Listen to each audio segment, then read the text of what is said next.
Time out. 30-second. Our production team's screwing up. These freaking interns are terrible.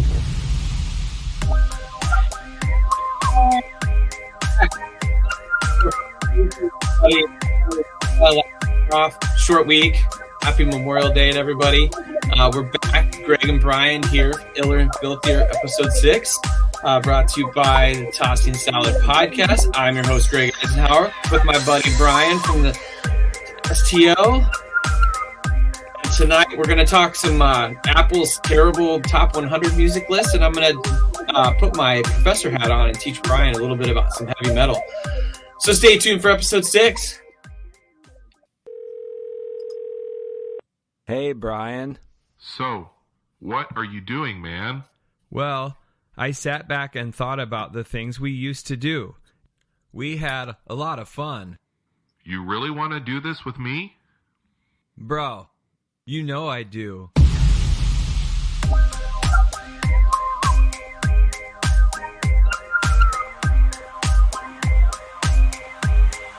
It's just a pretty sick beat, really, at the end of the day.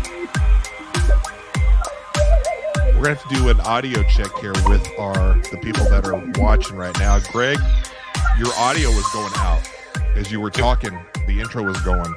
Oh, weird. Okay. To me, it sounded like you were going in and out. Did anybody else, were you guys listening or not? Jeff, you on there? Can you hear Just so me? we can take care of that before we Jeff? get the actual, into the meat and potatoes of the show. Sorry about that. I don't know what would be up with that. We were just talking about Greg on the last episode. Jeff's saying it sounded good, so okay. Well, maybe it was just Cool. on my Thanks, end. buddy. The last episode that Greg was like, my mic wasn't even plugged in on his But I side. sounded good, though. I listened back to some of our production meeting, and it sounded really good. All We right, got new we'll let everybody interns know. for the summer. Yeah, new interns are just terrible so far. They're from Kansas. All right, there we go. We got the banner Yeah. up and everything. We are, how you doing, man? It's been a bit. We took a little time off. You were busy last week. Busy a little bit. So I'm a photographer, videographer for my own business, and a lot of times you got a lot of things going on, and then you'll go weeks with absolutely nothing going on. But last week was one of my bigger projects, and it's one of those things that unfortunately I have to have all of my computer resources devoted to my projects because of all of the video files and taking up all the space, and it's all the technical stuff nobody wants to hear about. So I couldn't really do anything. And so Greg, you were like, let's just take a week off. And that really helped out. So, but we're back. Yeah, we're back. There's been a ton of controversy over the past, few weeks. So we're going to get into that tonight a little bit, just so many things, but we got to talk about this list eventually. But and you had it's graduation season. Today was the last day of school for my kids. So summer's kind of officially starting, which means I'll have kids at home while I'm trying to work and stuff. So that's going to suck. You think we'll get some of the Eisenhower clan in the background, or I'm always wondering if like Rachel would ever get on to do a little newlywed game or something. Yeah, I told her I wanted to do that. Yeah, we talked about that a few weeks ago. Yeah, she's in. Yeah, I told her I'd have to give her some, teach her how to be online. She wants to do OnlyFans, so I feel like this would be a good stepping off point. Well, it's all about interacting with your viewers and stuff. Tonight, I mean, it's actually pretty cool. We got Richard Devine out here, Jeff Moon, Ricky. He's been out. Jeff, yeah. Amanda's here, the ever hopeful gardener. She's Amanda. I just want to say something to you really quick. Oh, Lord. Hysteria. That's from episode 2. I think we were talking 2. about the what was the hair metal. I mean, it's kind of the stepping off point. Yeah, 80s hair metal night. We ranked our top 5. Brian and I put a draft together. It was the week of the draft, and we put our draft board together of our top 5 80s hair metal albums. And so tonight, hysteria. It's hysteria. Damn it! Did I say it wrong again? Man. And Jeff's calling you out on it also. Yeah. I think And Jeff- Amanda called you out that night. Jeff's calling you out, and it's a little bit outside of my knowledge base. Like I know basically the bands a little bit, the hair bands, and I was like, I always pronounced it hysteria, but I guess Greg knows more than I do. Maybe it is hysteria. I'm overthinking it. It's like you know how to say it, and then I can't say it right. It's crazy. Yeah. And Jeff, it's your fault that my mic wasn't working the other night when Brian and I got together, because I had to read. Jeff stayed with me a couple weeks ago for his birthday. He's 67, so he came up for. Just kidding. I'm kidding. He's 59. No, I'm kidding. I think he's 53, maybe 4. Anything over 50, we all just lump them together, don't we? This is and I got to wear my cool shirt my friends gave me. My 40. I actually +2 now, so it should have a. I was going to say that had to have been a few years ago. Well, not a few years, you dick. Hey, that's one of the funny things about when Greg and I were at the University of Missouri together, and I've mentioned this on my podcast when we had Greg on when we first met, and we never quite knew if Greg was like a TA, an RA. He was like one of the older students. We're like, dude, you're like 10 years older than us, but hanging out. And Yep. You guys were like, is he here for Dad's weekend? The fraternities or sorority? What's happening? But yeah, so Jeff was here, and I had the room. I had to have a room for him. So my studio turns into a spare room. So when I put it all back together, I forgot to plug a cord in. So when people like that come over, we have to make that an opportunity to get other people on the show, right? Yes. Like, could you not get Jeff on as a quick guest and we do a little spot with him? Yeah, we could have. We should have. But yeah, we were overserved most of that weekend. Jeff said he had the room bugged. He probably had a hidden camera watching you get undressed. Yeah, they're in the form of cats. I have one robot cat that looks like a real cat. But we could take a poll, but do we want to see Jeff undress? I mean, I don't know. Like, I've seen you undressed. Wait, you have? Yeah. Lords of Acid, everybody. Great album. Check them out. We've seen a lot of things.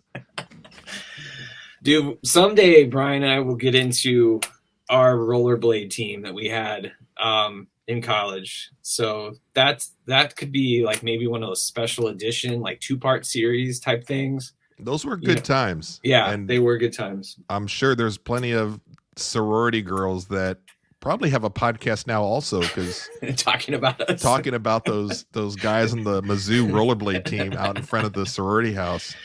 Yeah. I feel like nowadays they've just been awful. We were lucky nobody was filming that shit back in the day. Richard Devine pics or it didn't happen. If you're referring to me seeing Greg, I'm gonna say there actually are pics. And just out of respect to Greg and his family and my other families and anybody else that's out there, let's say, it's just not going to see the light of day. That's but there right, are pics. I'm a photographer. There's pics. Damn, and now I'm like, what did I do? There are pics. Yeah, I have some good pics over the years. That's for sure. Well, let's get into the list, because I'm itching.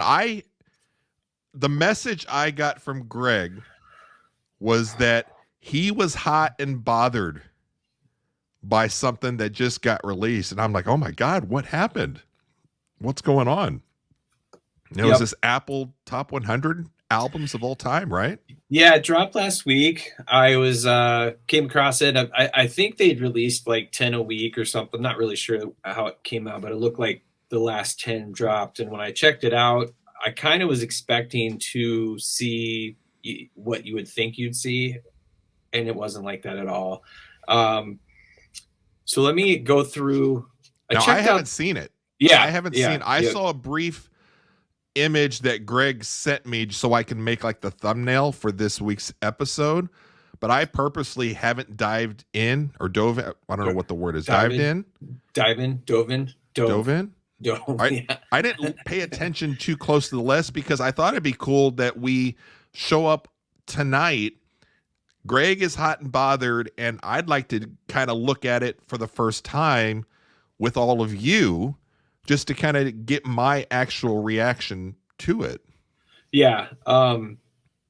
Would you like me to, do you want to hit the top 10 or do you want me to scan the list so you can kind of see and then land on, and then we'll get to 10? Let's do the top 10. Okay. And then, we can look at that and then we'll go through, because I'm kind of curious what you're hot and bothered about. So many things. And I don't get hot and bothered very much. Now, let me ask you this. Are you hot and bothered on the top 10? Or are you hot and bothered on the list overall? No, I think the list overall is directionally accurate. But the top 10 bugs me, and just the list in general. All right. Well, Greg's working on getting the list up here. You want me to go ahead and put it up? Yeah, 1 second. Let me get there. It's a lot of scrolling. Sometimes it bounces around. There we go.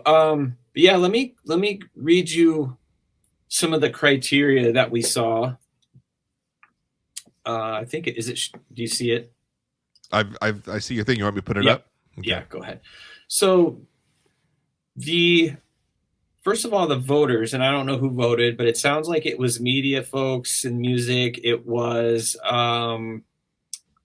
writers. I think some musicians. I just would be curious. I mean, obviously there's a skewed view here, but the voters' criteria was albums that represented a cultural moment for an artist or genre. Okay. Complete thoughts, not just hits. So an album that has a complete thought, not just hits. So, Dark Side of the Moon, maybe a great example of that. Represents culture in lyrics and production. So maybe that's when they say represents culture and production. So maybe it's, like new technology or something. Maybe that's what I was thinking. Inspired a generation to create more music, which is pretty much any album, I think, could do that. Best in storytelling, production, and musicianship. So they took all that into consideration. So the storytelling, the production, I agree with that, right? I do agree with that. When they're talking a good album, it is everything, right? It's how it's made, how they played it, the storytelling. Timeless, reaches beyond its genre. And that's, you can see Nevermind up there. I feel like that might be a good example of that. And then, that's it. That's kind of the criteria. I can already tell you, I'm going to interrupt there for just a second. Yeah, we're good. So the interesting part of this, and why I'm looking forward to this show, is we've already established, technically, music-wise, your background in music overall, you just have a little bit more technical knowledge and the background of a lot of this stuff. I'm more of I just like what I hear, right? Right. So Yeah. when you were going over that list of how they came up with this based off of the criteria, I think after the second thing you mentioned, I completely tuned out. Not tuned out of you talking, but I'm like, it just sounds like mumbo jumbo. I get it. Yeah. I get it that you have certain criteria and that's what is going to be based off of. But I almost wonder I see it and I'm like, okay, sure, whatever. Yeah. Because who's really, I don't know. You said it's music critics and musicians. And I think, producers like Zane Lowe's pretty famous, like podcast guy. He's friends with like every artist. Like he knows them pretty well. There's a TikTok of him explaining this. He was on like one of the morning shows, maybe Today Show or something, kind of explaining it. But crazy hair dude, who the barefoot crazy hair dude with Paul McCartney, is he on it? No, I don't know. They never said who it is. What was his name? Rick Rubin. Like, yeah, him. I'd be interested to see what he thinks. Exactly. I don't know anything about Rick Rubin other than when I saw him with Paul McCartney on that McCartney 321.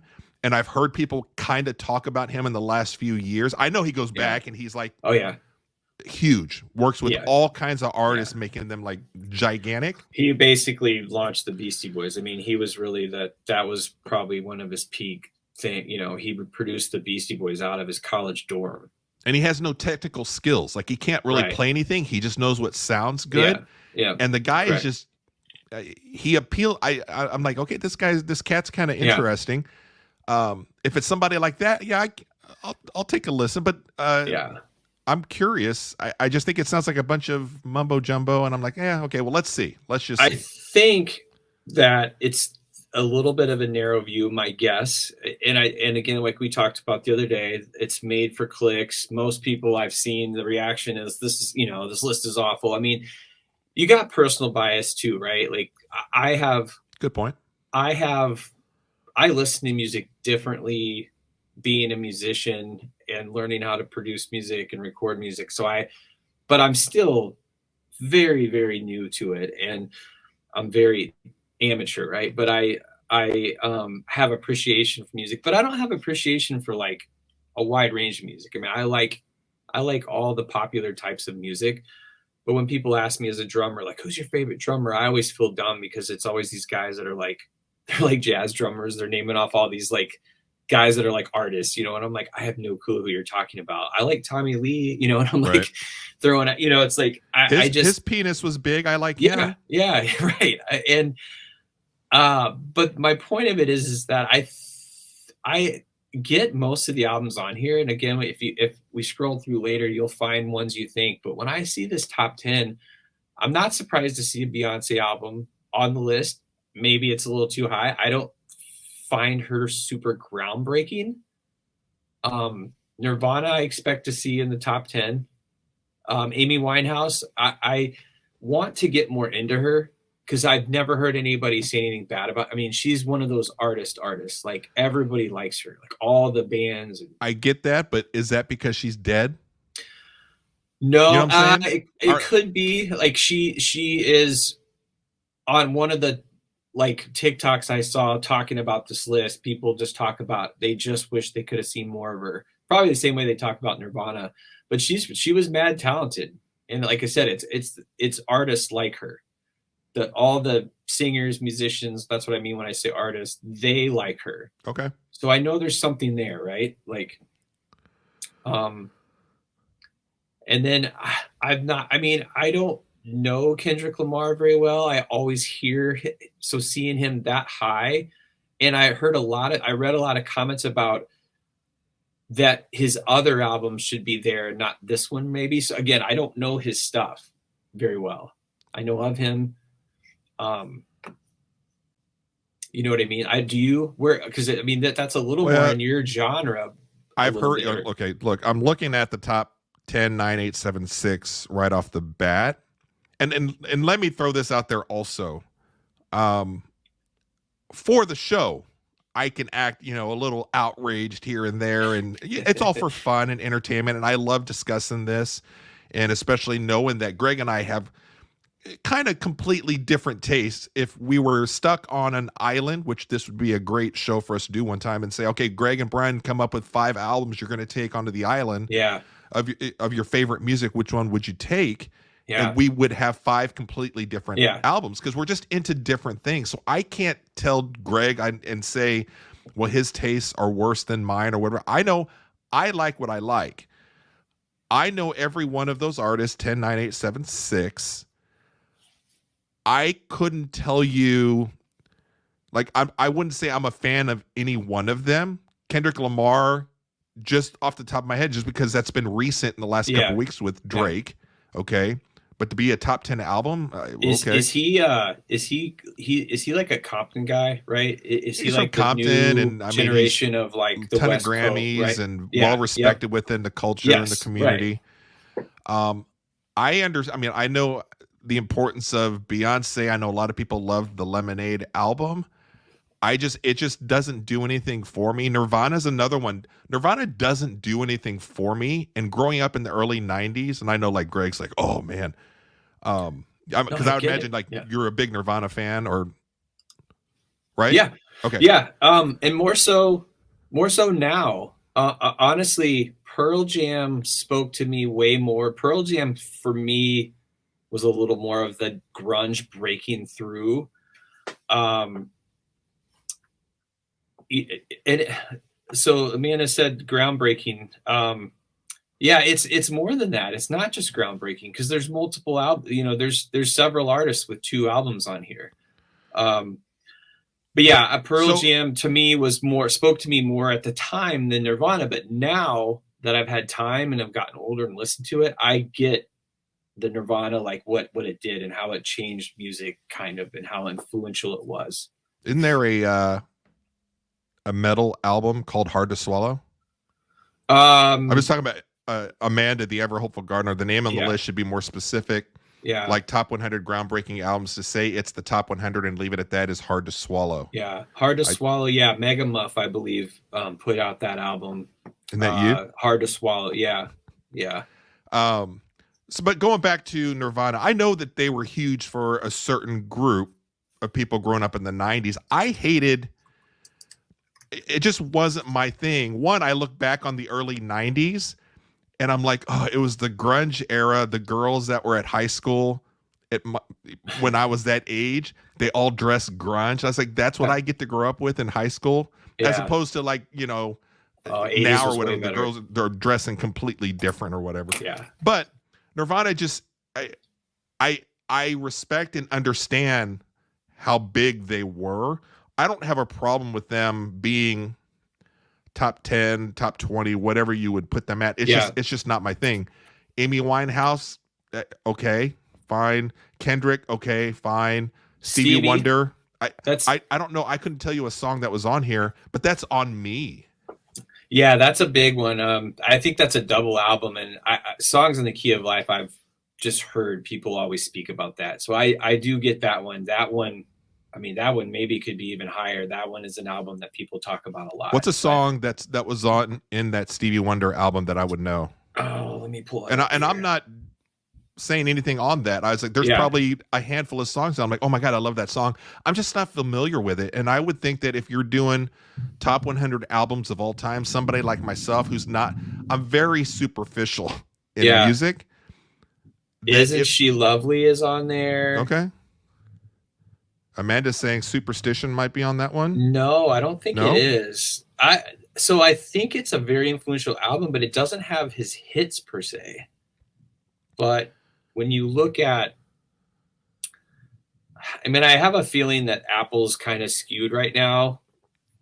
Yeah, I think Superstition on a different album. Sir Duke, I don't recognize that. As I Wish, I don't recognize a lot of the songs on there, but they're pretty high on his playlist. But I just wonder if that's skewed now that this album's out, and I'm guessing the top songs gets adjusted by the algorithm, right?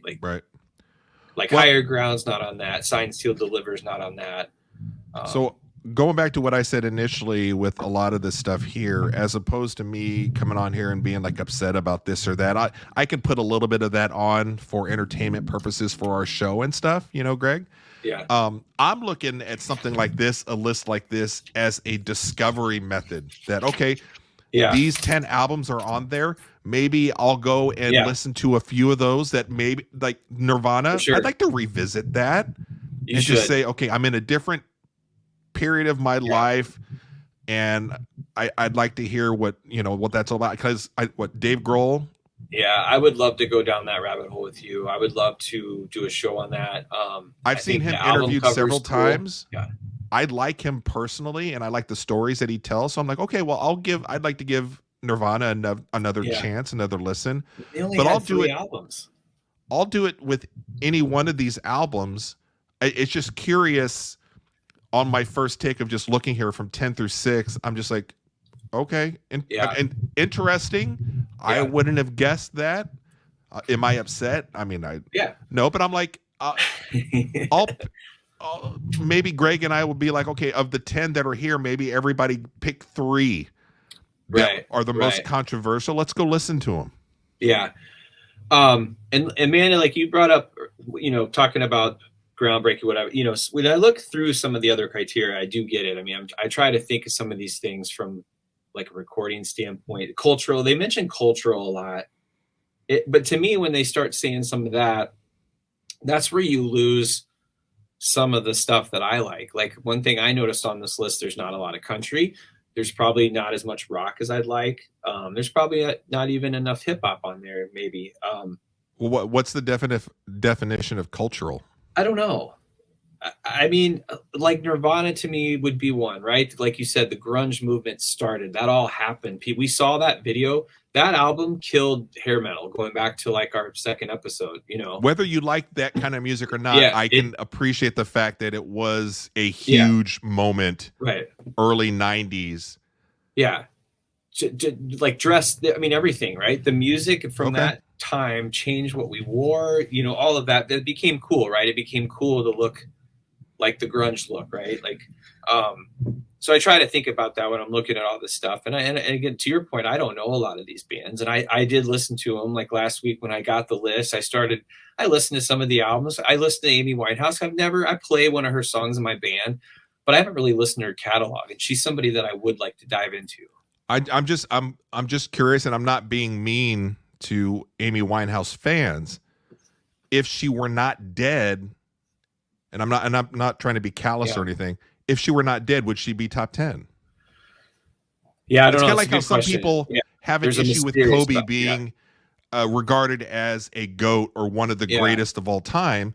And it's almost like you can't disagree or say anything because he's dead. I love Kobe. Kobe's my favorite basketball player. Yeah.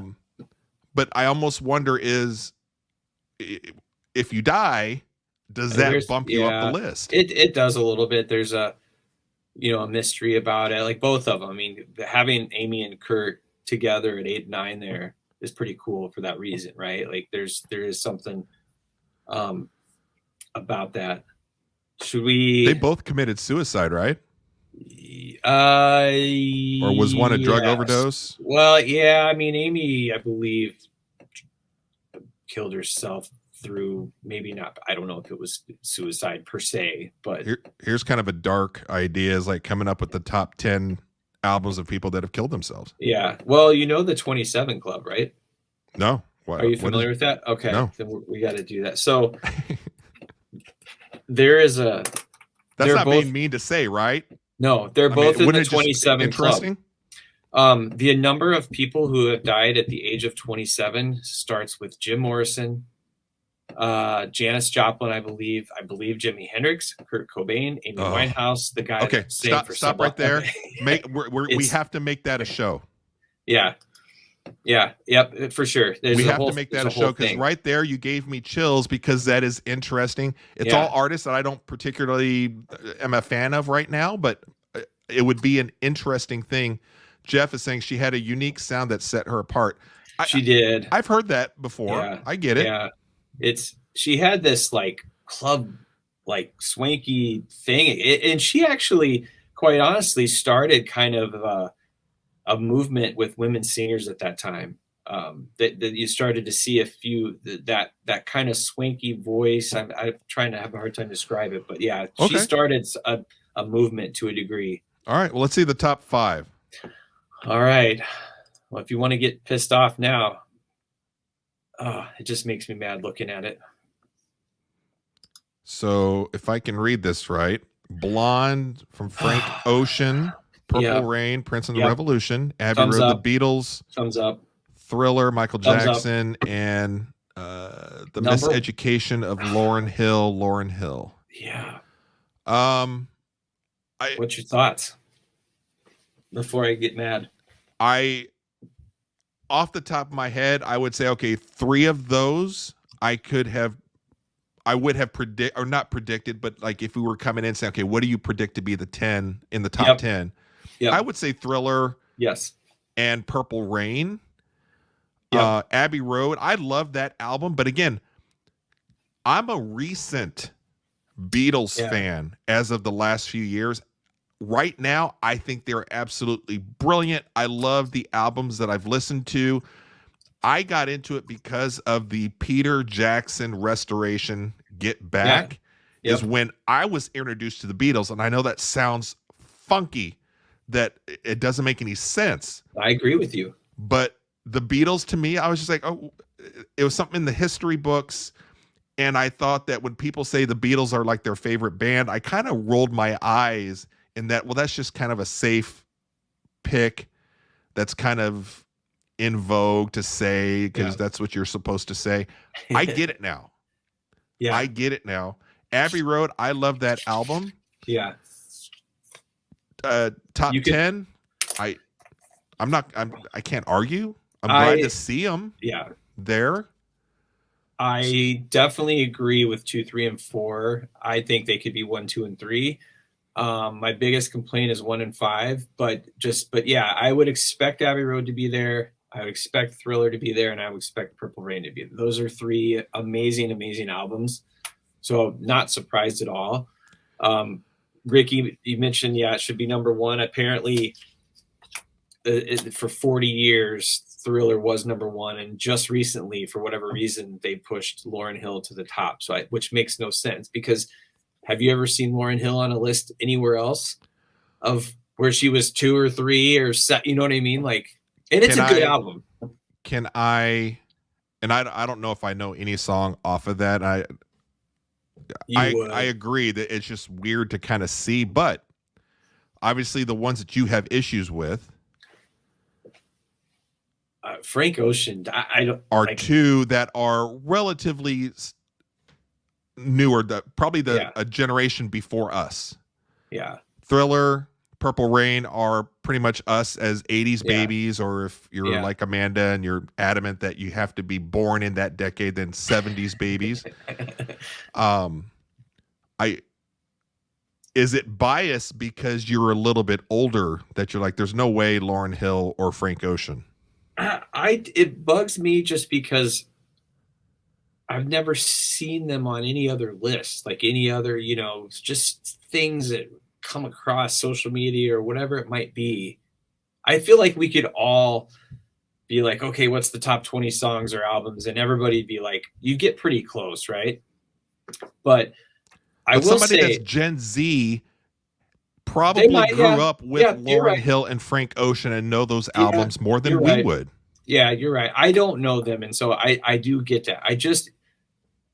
But that's where, like, I'm like, okay, I like a Kendrick Lamar. I've heard about him. You're right. I mean, we are getting to that point where I'm starting to not know musicians on Saturday Night Live. That's when it's getting close to being over for you. When it's like, oh shit, I don't know who the music guest is on Saturday Night Live. But man, Frank Ocean and Lauryn. So the Lauryn Hill album though is very good. I did listen to it last week, and it was great. It sounds awesome. So again, culture, production, storytelling, that's a big one with this. I think the album kind of tells a story. I still haven't heard, it sounds like she's been very influential to this day, but I still haven't heard like a modern, like pop star, modern star, whatever reference, like, oh yeah, Lauryn Hill's the and is it R&B? Yeah, it's great. I mean, if you would know, I'm an R&B guy, but you would know more of the 80s, 90s R&B. I don't think Greg is an R&B guy, but obviously he's saying if it's a good album. I mean, it's great. It's great. I listened to it and it was cool, man. It's a cool listening album. But not a number 1 of all time. Yeah. Is what the issue. Yeah. That's what, no, you'll recognize it when you hear it. It was a little groundbreaking, I think, for her to come out of, because she was part of the Fugees, right? Oh, you know what? Yeah. So she was part of the Fugees with which is a group that I didn't particularly care for one way or the other, but okay. But it was different. I think this was your first, like, if I'm going back in time and remembering, this was probably when like R&B and hip hop started getting a little away from like the gangster rap stuff and became a little more like folky. Like I'm thinking of like that Tennessee song. Who was that? That just a little different vibe. And right. I think it hit on, and she was female. I mean, she was probably one of the more powerful, strong women to put out an album in that kind of genre. This was late 90s, early 2000s? I think so. Let me see. It's 1998 is what it says on Apple from this album. So that's around the time Mary J. Blige is around, Faith Evans is around, which I'm more of a fan of their music, but okay.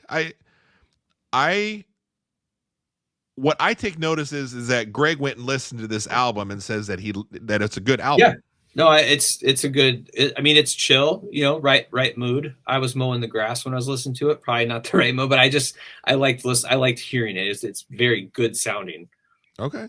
Well, there's definitely an interest that I have in several of these, and I'm going to give it a shot to discover. Yeah.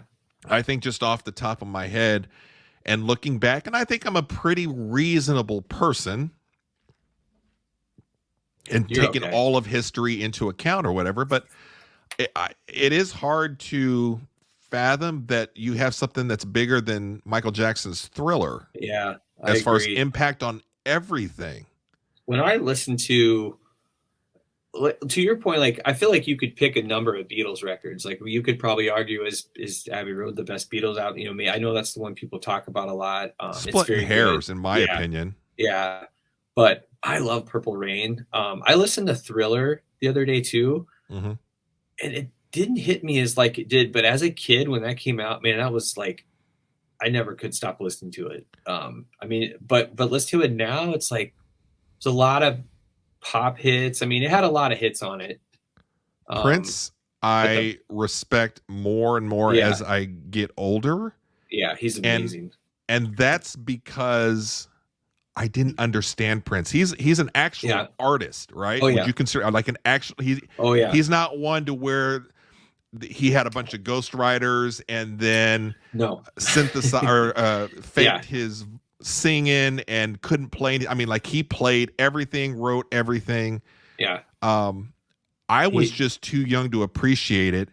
And a lot of the things that he was talking about, I didn't understand until later on in life. And now I'm like, God damn. He's a little freaky, but he's a big freak. Yeah, he's little and freaky. He's sexy. Yeah. You know what I'm saying? Oh yeah. And I appreciate that. I appreciate that even more now, and I understand it more now. And I didn't like Prince growing up. I know it sounds kind of weird. His hits were fine. Yeah. But I never really fully understood or appreciated him until as I got older. And now I'm like, wow. I mean, that's to have lost him among other artists and everything. I'm like, okay, he was something special. Michael as well. We're not getting into all the other stuff that's associated with Michael. Yeah. But I think most of us probably can come together and say Thriller definitely should be number one. Yeah, I mean, he took a photo of that photo when you open up the album. I have it here somewhere. He's got like a big tiger with him. Prince might be the best guitar player out there. He was ridiculous. I recommend anyone listening, and you especially, Brian, just because you like the song and you like the band. One of the Rock and Roll Hall of Fame performances, the George Harrison one. Yeah, I already know what you're talking about. Yeah, when Prince played "My Guitar Slowly Gently Weeps." Yeah. And the other guys are just staring at him because it's maybe one of the most badass guitar solos I've ever seen. And he just kills it. And it's not just average people up there. I think Tom Petty, George. Yeah, George. Was it George I think George was up there, or had he passed? Well, no, George was dead. So okay, it was his. So I was seeing things. Yeah, it was his. I think it was his induction like a tribute or something, something like that. But he was gone. Right. Yeah. And Tom Petty, I think Jeff Wynne was up there. Yeah. Danny Harrison, so his son was there. There was another guitarist. A bunch of famous. Yeah, and it was amazing though. When Prince comes in at the end and kind of takes over the show, and they all you can just see, and he's smiling at them. I get chills. I remember watching that video, not understanding. I wasn't a George Harrison fan yet. Didn't really know much about the Beatles. Yeah. I didn't really appreciate what was going on in that video until the last couple of years, and I just went back to watch it. It's funny you mentioned it, and I'm like, that's one of my favorite performances to watch on YouTube right now. When he smiles, Prince gives this like little smirky smile, like, yeah, I'm fucking killing it. And and they're kind of giving him the okay to keep going. Like, hey, you're killing it. Yeah. And if you watch slowly at the end, he just throws the guitar in the air and walks off like he always does and just disappears. Yeah. So this is interesting. The top 10, I would say, kind of is 6 through 10 for sure. I'm just like, I'm not sure what's going on. And then 1 through 5, I'll be on board with it and say I'm not quite sure what Lauryn Hill's doing at number 1. I'd be shocked if It's a she was bold top statement. 10, Yeah. top 20. I'd rather see her bump Beyonce out. When I scroll this, can you see it? Is it scrolling with you? Oh yeah, we Okay. can see it as you're scrolling. Okay, I just won't change tabs. I think there might be some porn on that one. Be careful. Yeah, you got to be careful what you're showing. So OnlyFans, if you guys see that on that tab, we're trying to find some ceiling fans. Right. And so yeah, I just assumed a website called OnlyFans is like bulk ordering. Yeah, fans. yeah. It turns out, there's a lot of like videos and stuff on there. It's weird. As far as this top 10 though, I am on board. Like I will make a list and spend the next week or so listening to these albums. Yeah, I'm going to do the Lauryn Hill one, and you said it's good. Yeah, I'd like to hear that. I'll give the Frank Ocean one a listen. Yeah, I don't think I know anything about him. My buddy, I'm going to shout out my friend Dave, my good buddy Dave Clark, DC. We were talking about this the other day, and we were saying like we were talking about Limp Bizkit and how Limp Bizkit got a lot of flack. Maybe they were made fun of a little bit in their era, but they're now headlining festivals and like 20, 30, 40,000 people are watching these shows. I mean, like big festivals. And we were talking about somebody like Frank Ocean. Like in 10 years, is Frank Ocean going to headline a festival? Is Frank Ocean ever going to go to, Coachella? But that's where we have to be careful of. That's not the criteria that they went by. No, it's not. But I mean, you would think there'd be a big enough following, though. You know what I mean? Yeah. Because like Michael Jackson could, if the Beatles came back, they'd sell out a festival. Prince would sell out a festival if he went to one. Prince would probably have his own festival. I know. I know what you're saying. I'm trying to present maybe a little bit of an argument as to why they can't. I'm watching as you're scrolling, so kind of go. So rumors, one of the best albums ever. Again, an amazing sounding record. Radiohead is a band I don't get, but have heard nobody really say bad things about. A lot, again, tons of people love this as a band. top 12 though. Yeah, interesting. That's not surprising though. That's a critic favorite. Like these guys. Okay. These are Radiohead, and that album is a very, very much a critic favorite. People rave about it. I just don't get them. I can't get into them. I don't know why. Not surprised to see Jay-Z. I don't know if that maybe I've heard like that album. See, this is going to be my problem with this. I do find this interesting, but a lot of these albums I'm just not familiar with. I may know a song or two. I mean, this Marvin Gaye album I've heard about, Adele, that's a great one. Not surprised to see, a Dylan album. Taylor, maybe a little high on the list, but also, I mean, you can't deny, I mean, she's going to be on there, right? This is a legendary record too. Pet Sounds. People rave about Pet Sounds. Right. So hold on. So you skipped over Dr. Dre, The Chronic. Yeah. So if we're talking about cultural shifts of everything, and a guy that went from Compton clubs dressed as a glittery doctor to a billionaire and has influenced the music. The Chronic for me, and this is where Greg and I just grew up differently. The Chronic for me was huge. Yeah. I would expect that based off the criteria that you mentioned, I expect that to be I would top 20. Top 10. Yeah. For sure. I think it belongs higher. I'm completely with you. I have mad respect for him and this album. To me, this was the Nirvana of hip hop. It was at that time, right? That was so. When I said that I wasn't into Nirvana, this is what I was listening to. Yeah, and I feel like this was the game changer, right? This was the West Coast sound of rap.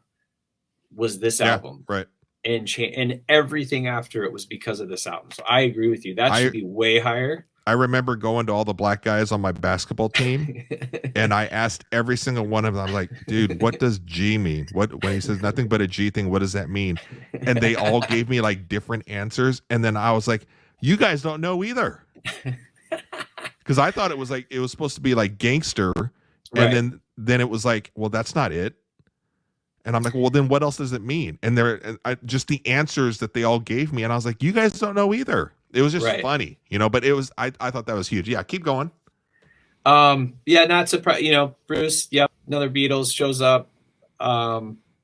Daft Punk seems a little high, but again, that's a certain kind of that DJ style music. So I know there's a lot of respect for those guys. Bowie, Miles Davis, Kanye. I'm not surprised you finally see Led Zeppelin on here. I have that Miles Davis in my record collection. Nice. I don't think I've played it, but it's something my grandpa had in his that That's I inherited. Cool.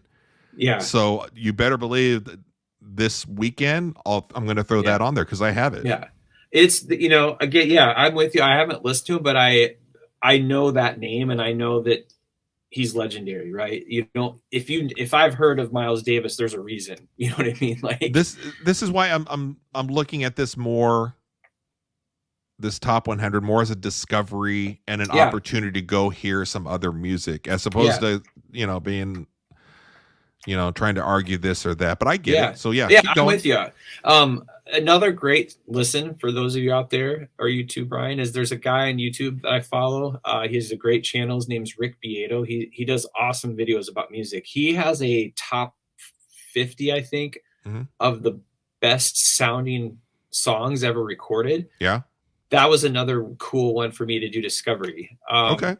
Because I went and listened to, he breaks down and he goes through a wide range of music genres. It's not just rock. He's kind of a rock guy, but he goes through everything. And I was listening to bands. I was like Peter Gabriel's on, just he did it from he's a producer, and he went from the producing standpoint of like, this is a beautiful sounding album for whatever reason. Right. And that's another great listen. But Zeppelin should be higher. Every rock band that exists talks about Led Zeppelin. That's kind of next on my list. Led Zeppelin, Pink Floyd, stuff like this is all stuff that I've heard of. I never got into, but with record collecting and all that stuff, I'm going to give it another chance. So I like, A Tribe Called Quest on here again, artist, critic favorite. I never got into them in the 90s. It was in my wheelhouse of music. It just didn't hit for me. Yeah. But they're I'd put them in the same category as like Lauryn and Hill. Is just a little bit of that different vibe, right? A Tribe Called Quest, I think it was a little more positive message rap versus the gangster rap. You know what I mean? Right. Billie, I think she's the Nirvana of her generation. Really? Okay. Really just super creative, unique, different. I see her on social media everywhere, people talking about her. I don't know anything about her. So interesting. Okay. She's just very talented. So I respect her for what she's doing. She's creative. And Dave Grohl even called her that. Dave Grohl said his daughters view her as people used to view Nirvana. Okay. And I kind of agree with that. Notorious is on here. Atlantis, that goes back to our college days. That was one of my favorite albums when it came out. I loved it. Yeah, I didn't at the time like Alanis Morissette, but I respect the fact that the talent and everything for her. Yeah. Back in the day, Ready to Die, It Takes a Nation of a Million, Public Enemy. Those are the albums that I was listening to. So this is stuff that I recognize the songs and I know the albums. Yeah. So another Radiohead. Again, I don't know if they're worthy of two on this list, but I need to go listen to that because I think know anything on Radiohead. OK Computer is the one I hear most about. This is, I've always heard London Calling. That's a big influential album for a ton of musicians, rock like current day. That's a punk, kind of a punk influence. Wu-Tang belongs on there. Carole King, Nas, Aretha, Outkast. All these I totally agree with. Again, it's the order. You could debate the order all day. Sure. There's Drake shows up at 47. You got Bob Marley, of course, in there. U2, Beastie Boys. That's a big album people talk a lot about. Is Paul's Boutique bigger than their License Yeah, to Ill? it is from the sense of like creatively and the sound and stuff. Again, it's more of like a critic and artist choice. But yeah, that Paul's Boutique gets more recognition. I'm like you, I really like License to Ill, but yeah, that one is very well done, I think. There's our Appetite. That right there, and I'll tell you, if it wasn't for you and our episode on Appetite for Destruction, episode 3, and Guns maybe? N' Roses, I would be like very indifferent to them being at 52. Now that I know just how good that album is, okay, yeah, it belongs on the list, probably higher, I think. The Cure, again, all these are bands like I agree. They all had the Oasis had their moment. D'Angelo. That was, used to play that to your wife, I think, when you guys were in college. It's huge in the R&B circles. I wasn't into him. Okay. But if it was an R&B list or something, I acknowledge that he should probably be on there. Arctic Monkeys, another band like Radiohead. I just have I don't get them. I don't understand it. Jimmy. All Eyes on Me. That's just huge, like, right? That's like Dre's album, right? Yeah, for the 90s. Okay. Velvet Underground, that was a big, unique. That's interesting. That one's probably, interesting that it's up so high. Okay. The Smiths and Cure. I mean, Smiths was a big influential band for a lot of the alternative bands. That was kind of like my wife Rachel's. That's one of her favorite bands. She was kind of into that goth kind of vibe. Is that late 80s? The Smiths? Yeah, late 80s, early 90s, kind of really the start of alternative music, right? The non-radio kind of, you had to be cool to know it, it wasn't kind of stuff. Strokes, Metallica should be higher in my opinion. There's your NWA. Okay, yeah, absolutely. I'll try to pull it through. 9 Inch Nails. So again, all these all make sense to me. The end of the list is like, go back down real quick. I know we're like real long on this part of it. Madonna's Like a Prayer this low though.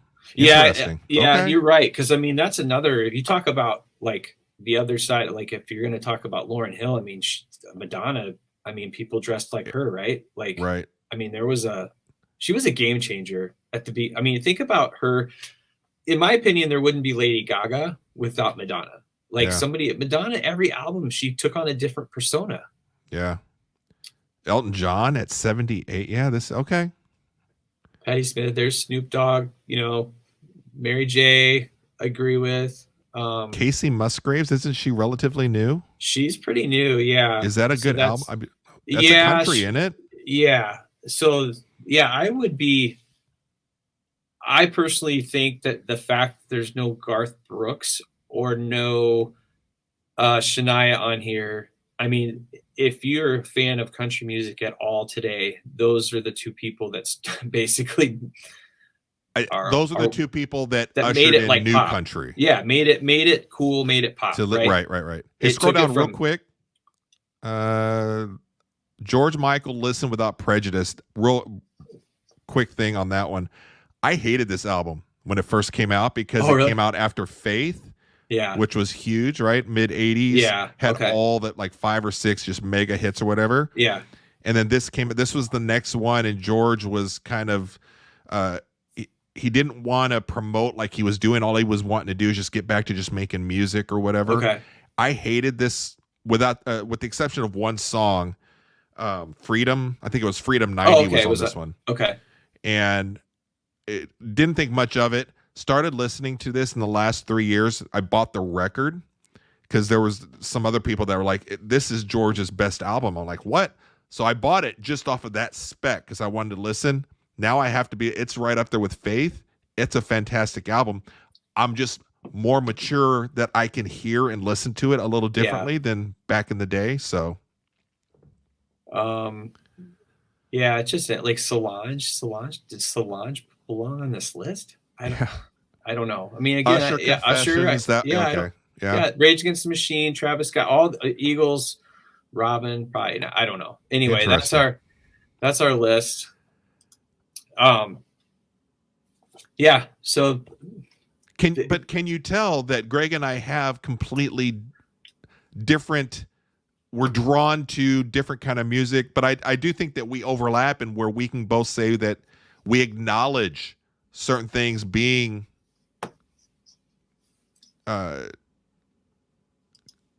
good depending on like what you're into or whatever.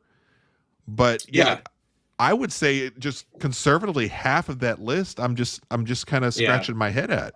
I agree. I like to think I have an open mind when it comes to me. I mean, I have what I like, but I also understand what the masses like. And yeah. Again, that most of that list I agree with. Maybe not the order, but when I'm scrolling through it, I'm like, yeah, that all makes sense. I mean, you got to have Usher on there. All the, just when you're looking through the stuff, it makes sense. But you want to play a game? Yeah, let's play a game. Should we transition off this? Yeah, we're gonna. And welcome to the match game on Iller and Filthier. Tonight we talk about heavy metal.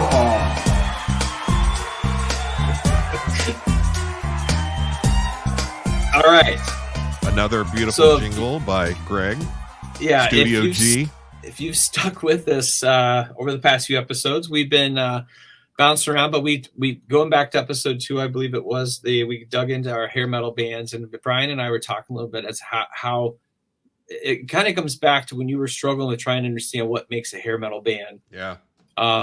We talked about Foreigner, people like that. You're still on the mission.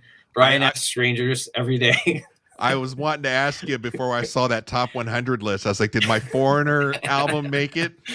No, I don't think any hair metal made that list. They weren't culture. That was cultural, but it just wasn't. It was too cheesy for the list. But yeah. So what we're gonna do is play a little match game.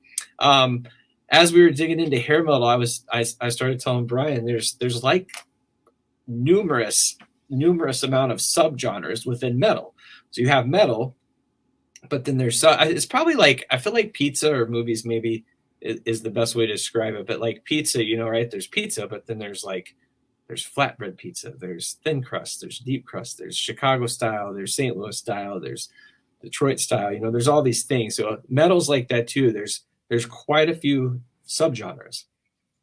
So what I want to do is play a little game. Which blows my mind because it all initially looks and sound the exact same to me. Which I would imagine for you, every rap or every R&B or even rap and R&B are all the same.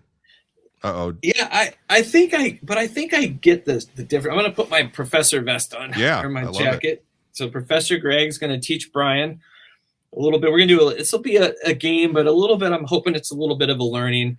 But yeah, I think it's like, I love that we have props now.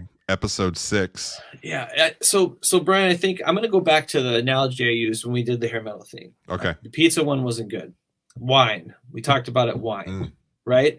Yeah. I don't think I could sit down and you put 15 wines in front of me. I probably couldn't. I could tell them apart, but like, how there's 20, 30 different kinds of red wines. Amanda, this. But there's and where they're from and all those things, like the casual person's probably not going to understand. Oh, this one tastes like it's from Washington. This one tastes like it's Northern Cal. So I kind of feel like metals and music can be like that. There's subtle things that make it slightly different, right? And it might sound the same to you, but there's ways. So we're going to try to play a game here. This is gonna. I'm hoping. Let's see if I can find. There we go. There you go. Can you see that? I can see it. Oh boy. Okay. All right. So I thought just looking at 6 when it first popped up, and maybe it's because I don't have my glasses on. I thought that was Backstreet Boys. It's close. Good. Use that for your All right. Do you want me to? So let me go through the categories here. Okay. So in the band, I basically took a kind of a top band from these subgenres. Loudwire was my source. Loudwire is like a music website, social media site, magazine type thing. They do a lot of articles, and so they did this. Where this started is the big four of thrash metal played a show a few years ago. So the big four of thrash metal is Metallica, Slayer, Anthrax, Megadeth. Those four bands kind of were known to, like, they were the thrash metal kings. Thrash metal is a genre, but Metallica became worldwide global sensation of a band. So these guys played a show together. So what Loudwire did is they said, what would be? They had 27 other subgenres, and so I only picked 9 because I thought these were like the main 9 that I was familiar with and kind of more mainstream at least ish. So anyway, that's where that came from. Is they put what would the other top 4, and so what I did is kind of pick maybe like the most famous or a band that I feel like you'd either maybe recognize or most people would recognize from these genres. So we've got Cannibal Corpse representing death metal, Cradle of Filth representing goth metal, Dream Theater representing prog metal or progressive metal, Iron Maiden, which they call traditional metal or sometimes British heavy metal, Killswitch Engage from the genre metalcore, Korn, new metal, Nine Inch Nails, industrial metal, Pantera, the new wave of American heavy metal, sometimes also called groove metal, and then Slayer, of course, from thrash metal that we spoke about. And obviously we hair metal I kept off, but that was obviously we've been through that. Sure. So I was going to see if you could try to figure out by using the numbers up there, maybe who's who. And I'm going to try to cross them off. And if you need help, I have definitions of kind of what these are too. So if you're like, gosh, what is that kind of metal? I could try to give you a little guidance. So I'm looking at your. Do you know any of them offhand by looking at them? Looking at them, I don't. You know any of the bands? Like, do you recognize at least the band names? I've heard of Iron Maiden. I've heard of Korn, Nine Inch Nails. I think I've heard of Pantera and Slayer, but I'm thinking Pantera might be a pizza place here in St. Louis, isn't it? I don't know, but those would be the ones I would expect you to know. Those would be. That does not surprise me, and I'm proud of you. And so you're going to get 1 gold star from me in your class today. Oh, nice. Please. 9 Inch Nails, I know reputation-wise because back in college at Mizzou, somebody told me that if you hear 9 Inch Nails playing in the room next to you, somebody's having sex. And I'm like, maybe I should listen to this 9 Inch Nails. That's interesting. A funny story about them is their song Closer came out 30 years ago today. 30 years. That sucks. That's how old we are, Brian. Visually, I have no idea of any of these groups, but I did know 4 or 5 of just the names of the groups. All right. So we'll start with 9 Inch Nails. Okay, 9 Inch Nails. Well, yeah, I mean, you tell me, like, if you think you know who's who here. 9 Inch Nails, it's almost like, do I rule out pictures or I'm going to go with my gut. 9 Inch Nails. Is that 5? That is 5. Is it? Okay. Congratulations, Brian, with another star. You got 1. You're 1 for 1. I'm actually kind of impressed. Okay. Which? All right. So you have knocked off industrial metal. Which is what? Describe industrial? Industrial metal, synths, sequencers. It's a metal that kind of dabbled into sampling, sequences, synths, visuals, a lot of visuals, like their videos, like Tool probably is considered part of this group. So that's where, the sampling, distorted vocals, and looping started becoming a thing. Jeff coming through with the Pantera pizza. A 90-inch pie. Damn. I knew that sounded familiar. So maybe I don't know Pantera, but I know the pizza place. And the 90-inch pie sounds really good. Jeff, that would go good with that mule from Mallory's. So great job, Brian. Yeah, industrial metal off the list. Quick question of all of this type of music, do you think that this industrial metal is more in line with what I would listen to? No. No? Okay. Probably not. I mean, it's all metal at the end of the day. But I'm just like, if you were to recommend to me, like, hey, of all of these, try industrial metal. That's probably more in line with what you would like. Yeah, no, I'd say No? new metal would be more your only because of the hip hop influence. So new Okay. metal grew from Southern California alternative metal, and Okay. and it really formed from like funk and hip hop and industrial. So there's a little connection to new metal. So maybe see if you Is can new metal find. kind of what your old band used to be? I've played in a band similar to that. Like, yeah, new metal is your Ill core. Filth? Is that not new metal? Yeah, it dips into that. Yep. Okay. Yep. New metal. You Can can I get points consider for that? Rage. I'll give you a half a star. I'll give you a half a star for reckoning. Yeah. So see if you can do new metal. So that would be Korn in this picture. But Korn your is Limp new metal. Bizkits, maybe Rage Against the Machine could be considered that. At Linkin Park, it's more of the DJ hip hop kind of influenced metal. All right, Korn. And I know they're relatively, I mean, I was going to say relatively new. They're not, but. And just to throw a wrinkle into this, by the way, there's 9 bands and 10 photos. So just wanted to give you, this is was that an oversight or? No, Okay. This was purposeful. This is 201 class. This isn't 101. Okay, so I'm trying to find Korn. Korn and new metal. Yeah. If you think about what you said earlier, that's my professor tip. What did I say earlier? Well, this music came out early 90s. Early 90s. Okay. Korn. Hip hop influenced. Southern California vibe. It's not 6, is it? It is 6. It is 6. Okay. It is 6. And it's only because you kept telling me kind of a hip hop vibe, and I'm like, okay, which one of these is the hip hop vibe? I feel like those are the 2 I feel like you should get. So I feel like the rest is going to go down. You're like the Wolves. You started 2-0, and now it's all fucking downhill. Which one is the British one? Because there's a couple pictures here that just look like a bunch of British guys. Yeah. So Iron Maiden. Iron Maiden. Okay. So traditional British influence. It's more of a sound. It's just more like that they came over. A lot of that music. There was just a big influx of like British invasion music. Iron Maiden. I'm trying to decide between 2 and 10. British heavy metal.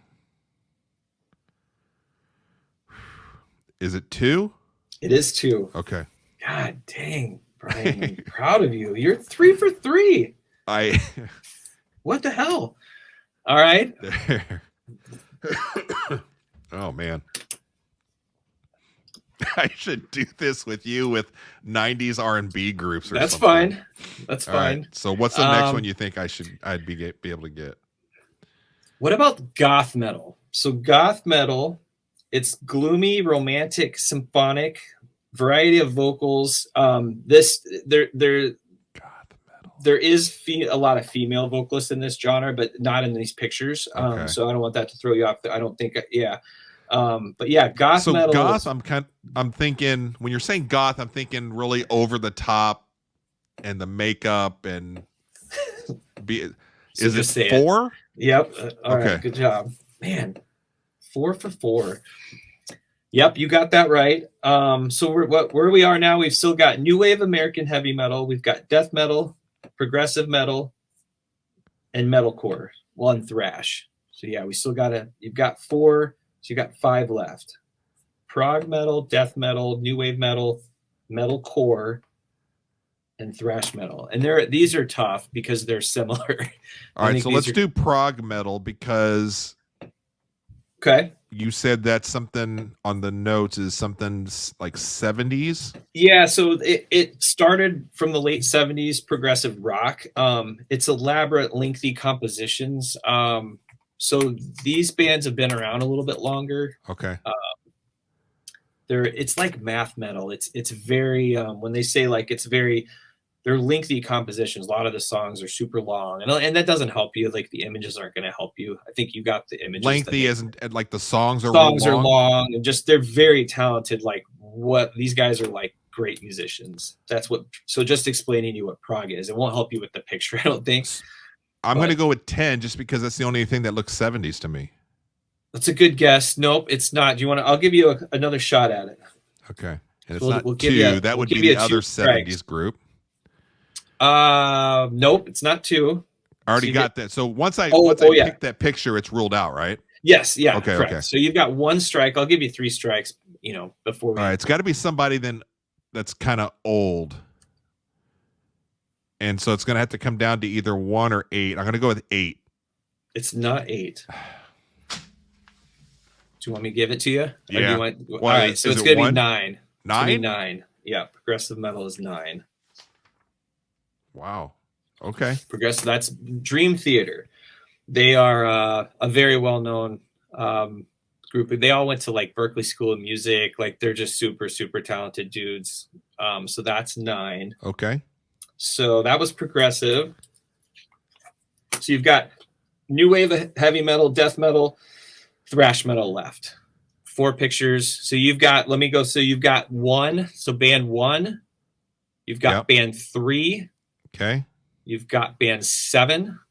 These are what's left, is what I'm saying. Right. So right. 1, 3, 7, 8, and 10 are left. Let's do the one. Did you say it was like Cookie Monster? Yeah, death. So that's death metal. Death metal is very abrasive and uninviting form of metal. It's rose from thrash metal in the 80s, but it's just super aggressive. Like you can't understand. It's like. Did you ever see Ace Ventura? I know of the movie. It just Okay, you just don't remember. I'm not, Okay, yeah, it's just not my. okay. thing. There's a scene in that where one of these bands is in there, but I'm gonna say 7. no, that's a good guess. But I'll give you another one. But no, it wasn't 7. They're scary. If that like, I feel like death metal is kind of like you said, it's just The scariest ones on here are 7. 8. 8. 8. Okay. Yeah, that's Cannibal Corpse. Cannibal Corpse. And what that like 99% of these guys are all like really, really nice guys and stuff. And it's just this is just the Yeah, I would say so. I mean, persona a lot of, that they do. But then if you know them, Yeah. they're like, oh yeah, come have. I a mean, beer with us. everything death metal is like I played in a death metal band and when I was like 19, and it's just all about the gore, and it's all imagery. It's just to be shock. It's like Sure. shock, almost like a shock thing, All right, so you've out of got curiosity, is Marilyn Manson anything like this or no? no. Okay.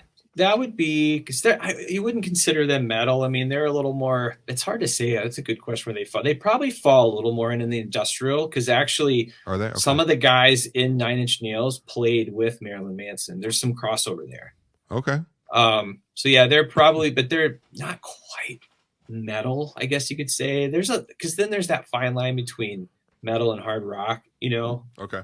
Because a lot of these bands aren't on the radio, for example. There's almost none of these. Like Korn's on the radio, Pantera sometimes, 9 Inch Nails, of course. But the rest of these bands, you're not going to. I guess Maiden's been on the radio a little bit. These are some like obscure Sirius XM channels that. Yeah, Right, yep, okay. yep. There is. You'll find. Yep, there's a death metal channel. I mean, there's the threat. You'll find that. So you've got new wave American metal with Pantera, and you've got metalcore, Killswitch Engage, and thrash metal Slayer.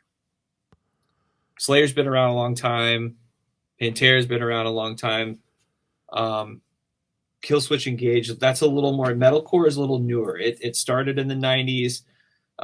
It's a fusion of extreme metal and punk rock, so it's a little newer vibe. So that's newer, whereas thrash and also the new wave of American heavy metal kind of came out in Metalcore, I'm going to go with 3. That is correct. Okay. You are correct. Well done, sir. Well done, dude. You're like 5 for 7. That's pretty freaking impressive.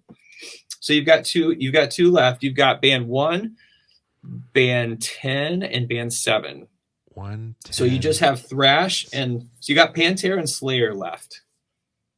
Slayer was the thrash metal band, and Pantera 10 should be 10. Looking at them, I should be able to get them. Yeah. Who do you think they would be? And you're saying, what do I have left? The two that I have left? Thrash metal and new wave American heavy metal. I'm going to go 10 with new wave American metal. No, I can't. I won't tell you who that is. I'll tell you your answers are 1 and 7 for the two left, just for time's sake. All right. So you got Slayer and Pantera. Got brothers Vinny and Dimebag were in Pantera. Pantera is number 1. No. I was like, those two guys look like they could be brothers in the middle. That's true. They do. No, one is Slayer. Okay. Legendary band. Just awesome band. Just I listened to them the day I was mowing grass. And then Pantera is number 7. Unfortunately, those the two brothers are deceased, which is super sad. But they were an awesome band. Number 10. Do you know who 10 is? They were not listed here. Is 10 Foreigner? 10 is Foreigner. Congrats. Oh, and you want to see okay, take a good look at 10, right? That is hilarious. Okay. And remember you said is Foreigner hair metal. Are you ready? Yeah. Okay. So just stare at 10, get it in your eyes. Do they fit on this page? I'm sure you can maybe find a picture to where they look more like this, but I know I did grab the oldest one I could find. That is hilarious. Oh, I was just dying every time you're like, is Foreigner hair metal? I'm like, no. And then I was like, this will be good. This will get him. Oh, that is great. That was fun. That was fun. Oh, man. I think we have a lot of homework to do listening.